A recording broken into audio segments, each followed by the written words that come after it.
శంఖ చక్ర గదా పద్మములతో కూడి it is associated with the conch and the disc and the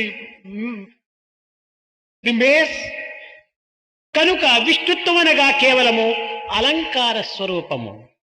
Vishnutva refers to the one which is fond of. అందుకోసమనే విష్ణువుకు విశ్వంభరుడు అని పేరు వచ్చింది.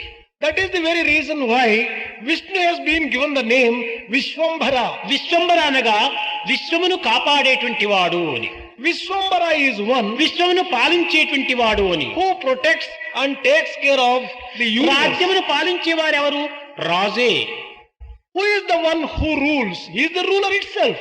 కనుక పాలించేటువంటి వాడు రాజు గనుక రజోగుణంతో కూడినటువంటి వాడు విష్ణువు.